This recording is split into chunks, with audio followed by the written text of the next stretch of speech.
Assalamualaikum warahmatullahi wabarakatuh. Halo semuanya, saya Rismawati Ramdhani. Kali ini saya membuat video ketiga tentang materi kombinatorial. Nah, di video kali ini kita akan membahas tentang the pigeonhole principle, atau kalau kita terjemahkan dalam bahasa, artinya adalah prinsip sarang burung merpati. Berikut ini adalah teorema yang kita kenal dengan nama prinsip sarang burung merpati atau the pigeonhole principle. Bunyi teoremanya seperti ini. Jika K adalah suatu bilangan bulat positif dan K plus satu objek atau lebih ditempatkan ke dalam K buah kotak, maka akan terdapat sedikitnya satu kotak yang memuat satu atau lebih objek. Nah, bagaimana pembuktiannya? Teorema ini akan dibuktikan dengan metode pembuktian kontradiksi. Nah, kita perhatikan di sini pernyataan pada teorema merupakan implikasi, di mana suatu pernyataan implikasi salah satunya ditandai dengan kata jika dan maka. Jika sesuatu, maka sesuatu, seperti itu. Atau kita bisa menotasikan jika P, maka Q.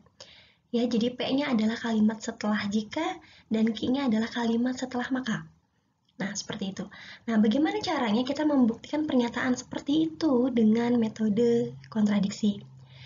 Nah, caranya adalah pertama, kita misalkan bahwa P-nya benar. Ya, nah berarti di sini kita misalkan bahwa terdapat K plus satu objek atau lebih yang ditempatkan ke dalam K buah kotak. Nah, kemudian langkah selanjutnya adalah andaikan bahwa Q-nya salah. Setelah itu, kita temukan kontradiksi.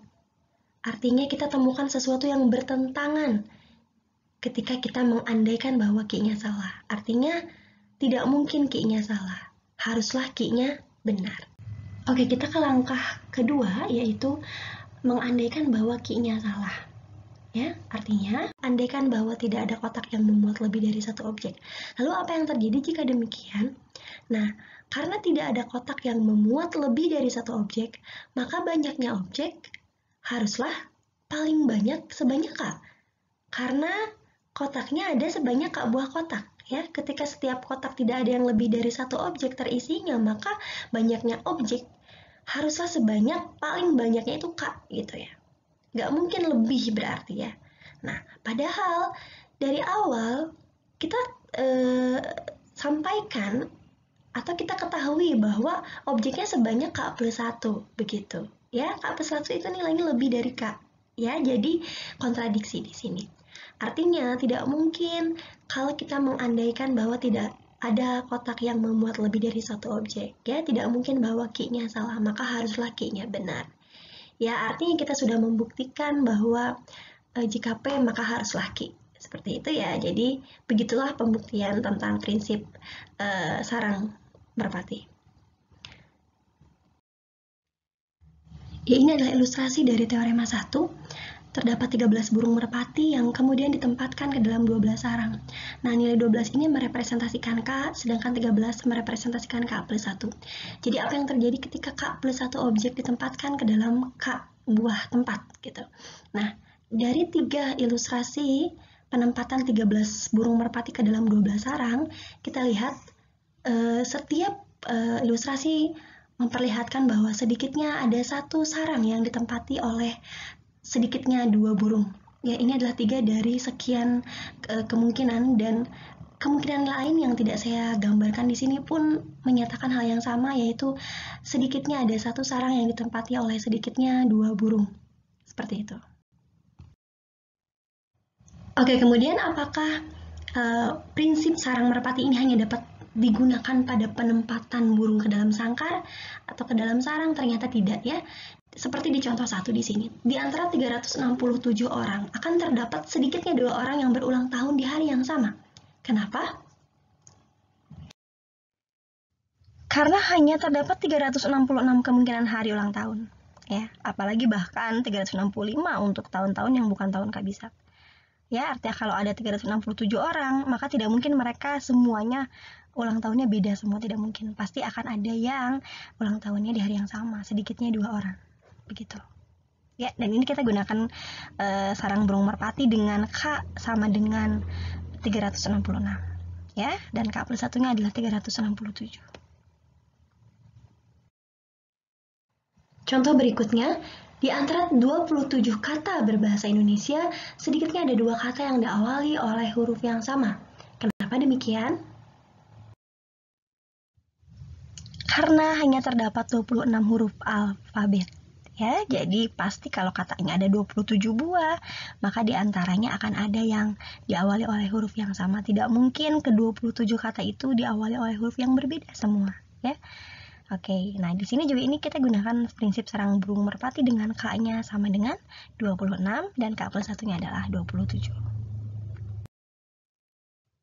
Contoh 3, berapa banyak siswa yang harus ada di dalam suatu kelas untuk menjamin sedikitnya 2 siswa memperoleh nilai ujian yang sama jika nilai ujian berada pada skala 0 sampai 100. Nah, di sini justru kita akan menentukan nilai K-nya ya. Nah, bagaimana caranya? Nah, di sini perhatikan bahwa kemungkinan nilai ada berapa banyak. Dari 0 sampai 100 itu ada berapa banyak nilai yang berbeda. Ternyata ada 101 ya, dari 0 sampai 100. Jadi ada nilainya 0, nilainya 1, nilainya 2, nilainya 3 sampai nilai 100. Itu ada 101 gitu. Ya, kemungkinan nilai. Oleh karena itu, untuk menjamin ada sedikitnya 2 kelas yang mempunyai nilai yang sama, maka haruslah jumlah siswa lebih banyak dari 101 gitu ya. Sedikitnya ada berapa? 102 gitu ya. Seperti itu. Jadi, maka banyaknya siswa haruslah 102 untuk menjamin bahwa di kelas tersebut sedikitnya ada 2 siswa yang memperoleh nilai ujian akhir yang sama. Oke, ini ada sebuah teorema yang merupakan perumuman dari prinsip sarang burung merpati atau yang kita kenal sebagai the generalized pigeonhole principle. Kenapa dikatakan perumuman? Karena di sini memang banyaknya objek lebih umum dari sebelumnya, ya. Kalau sebelumnya di prinsip sarang burung merpati yang teorema 1, itu jumlah objek adalah sebanyak K plus 1. Namun di sini banyaknya objeknya tidak harus K plus 1, tapi bisa berapa saja, yaitu sebanyak N besar, gitu ya. Nah, jadi bunyi teoremanya seperti ini. Jika N objek ditempatkan ke dalam buah kotak, maka akan terdapat sedikitnya satu kotak yang memuat sedikitnya N per K dibulatkan ke atas objek. Ya, nah N per K pembulatan ke atas ini kemudian kita kenal sebagai notasi ceiling dari N per K. Saya akan buktikan dengan kontradiksi kembali. Ya, di sini P-nya adalah N objek ditempatkan ke dalam K kotak. Sedangkan Q-nya adalah suatu pernyataan setelah kata maka. Q-nya adalah terdapat sedikitnya satu kotak yang memuat sedikitnya ceiling dari N per K objek. Nah, pembuktian dengan kontradiksi artinya kita pertama memisalkan bahwa P-nya benar. Artinya kita misalkan bahwa N objek ditempatkan ke dalam K kotak. Lalu kita andaikan bahwa Q-nya salah. Andaikan bahwa tidak terdapat satu kotak yang memuat sedikitnya ceiling N per K objek. Jadi tidak ada kotak yang memuat sedikitnya N per K objek. Artinya sedikitnya N per K itu artinya dia lebih dari N per K min 1 ya. Jadi dengan kata lain, tidak ada kotak yang memuat lebih dari ceiling N per K min 1. Ya, oleh karena itu, maka total objek paling banyak adalah sebanyak N per K min 1 dikalikan dengan K, karena banyaknya kotak adalah sebanyak K. Oke, nah sekali lagi, objek paling banyak memiliki total objek paling banyak adalah sebanyak K dikali ceiling N per K min 1. Nah, selanjutnya kita akan buktikan bahwa nilai ini akan kurang dari N. Gitu. Ya. Nah, bagaimana caranya? Perhatikan di sini kita punya suatu kesamaan, yaitu ceiling dari N per K kurang dari N per K plus 1. Apapun N-nya dan berapapun K-nya. Oke, contohnya seperti ini. Misalnya saya pilih K-nya 10, gitu ya, maka N-nya ini misalnya dari 20. sampai 30 misalnya.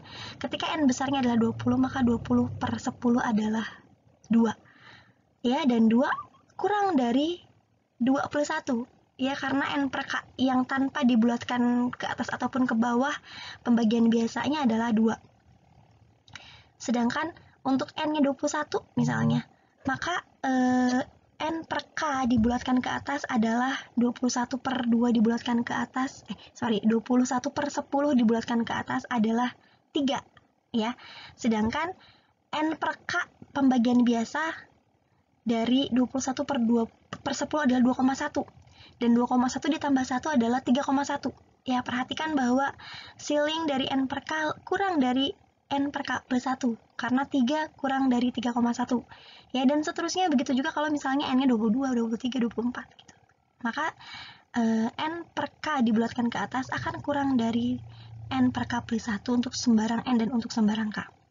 Nah, dari kesamaan ini kita substitusikan dia ke nilai total objek paling banyak, ya, yaitu ke K dikali ceiling N per K min 1. Kita substitusikan ke sana, maka karena ceiling dari N per K kurang dari N per K plus 1, maka K dikali ceiling N per K min 1 akan kurang dari K dikali N per K plus 1 min 1.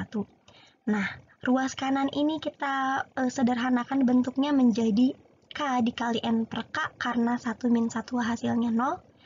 Ya, kemudian kita sederhanakan lagi dia menjadi N karena K per K-nya 1. Ya, nah, maka kita punya kesimpulan bahwa K dikali ceiling dari N per K min 1 kurang dari N.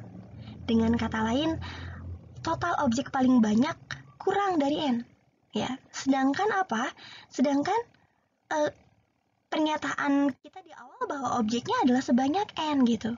Ya, sedangkan dia katakan kalau kita mengandaikan Q-nya salah, kalau kita mengandaikan bahwa tidak ada kotak yang memuat sedikitnya ceiling N per K objek, maka total objek itu nggak paling banyak akan kurang dari N gitu. Sedangkan ini kontradiksi karena kita punya sebanyak N objek, jadi tidak mungkin tidak ada kotak yang memuat sedikitnya ceiling dari N per K objek, maka haruslah terdapat sedikitnya kotak yang memuat sedikitnya ceiling N per K objek. Artinya Q-nya haruslah benar. Dengan demikian kita sudah selesai membuktikan teorema perumuman prinsip sarang burung merpati.